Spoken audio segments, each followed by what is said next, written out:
අයිබෝවන්.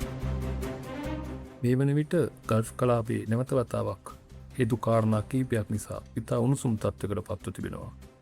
අපි බලමු මේ ගල්ෆ් කලාපයට මෙන්ම මුළු ලෝකයටම අවධානය යොමු වූ ඉතා වැදගත් කරුණු කීපයක්.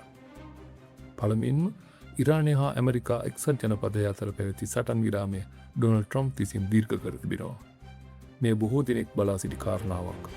නමුත් හෝමු සමුද්‍ර සංධිය කිසිදු වෙනසක් කිරීමට ඩොනල්ඩ් ට්‍රම්ප් බලාපොරොත්තු වෙන්නේ නැහැ. පෙර පරිදිම නාවික යාත්‍රාවලට ඉරාන වරායවල් තහනම ඒ අයුරින්ම පවතිනවා. මේ හේතුව නිසා ඉරානයේ ඉතා දැඩි ස්ථාවරයක සිටිමින් කලාපයේ පවතින නාවික ගමනාගමනය සඳහා දැඩි බාධා පමුණුමින් සිටිනවා. ආසන්නම සිදුවීම ලෙස ඉරානය විසින් බාණ්ඩ ප්‍රවාහන නෞකා දෙකක් තම ග්‍රහණයට ගෙන තිබෙනවා. තවත් නෞකාවකට පහර දී ඇති අතර ඒ කලාපයේ ඉවත ගොස් තිබෙනවා. ජාත්‍යන්තර තොරතුරු අනුව එක් යාත්‍රාවක් ඊශ්‍රායල හා සම්බන්ධ යාත්‍රාවක් හැටියටයි සඳහන් වී තිබෙන්නේ. මේ වගේම මේ වෙන විට පාකිස්තානයේ කරච්චි වරාය තුළ කන්ටේනර් 3000කට වැඩි ප්‍රමාණයක් හිරවී තිබෙනවා. මෙම කන්ටේනර්ස් ඉරානය තුළට ප්‍රවාහනය සඳහා ඇති කන්ටේනර්ස්. බොහෝ නෞකා ඉන් ට්‍රාන්සිට් ලෙස පාකිස්තානයේ වරායවල් තුළට බාණ්ඩ ලබා දෙන බවටයි වාර්තා පළවන්නේ. ඒ වගේම මේ වන විට පාකිස්තානය හා ඉරානය අතර ගොඩබිම් ප්‍රවාහන මාර්ග සඳහා සාකච්ඡා පවත්වමින් තිබෙනවා. මේ වන විට ඉරානය තුළට කිසිදු බාණ්ඩ ප්‍රවාහන නෞකාවකට ඇතුල්වීමට අවසර ලබා දී නැහැ. අනිත් කාරණාව නම් ඉරානය විසින් ඉරාන ජාතික මොසාඩ් ඔත්තුකරුවන් සෙවීමේ මෙහෙයුමක් ආරම්භ කර තිබෙනවා. එම මෙහෙයුම තුළින් මේ වන විට මොසාඩ් හා සම්බන්ධ ඉරාන ජාතිකයන් 200කට වැඩි ප්‍රමාණයක් පසුගිය දින කිහිපය තුළදී අත්අඩංගුවට ගෙන තිබෙනවා. ආසන්තව සිදුවීම ලෙස ඉරානු පරමාණු බල ශක්ති වැඩසටහනක සිටි සේවකයෙකුට මරණ දඬුවම ලබා දී තිබෙනවා.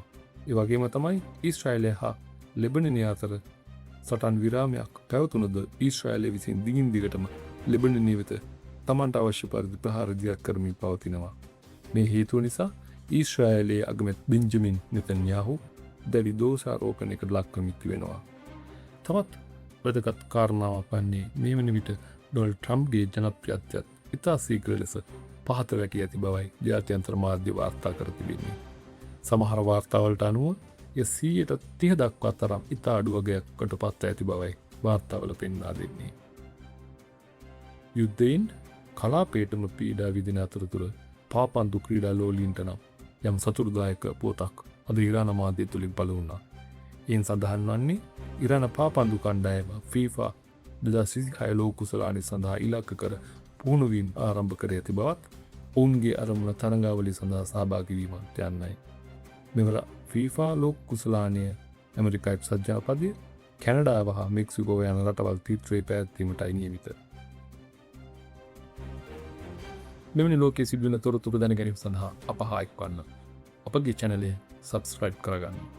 World Brief Sinhala එක්වන්න.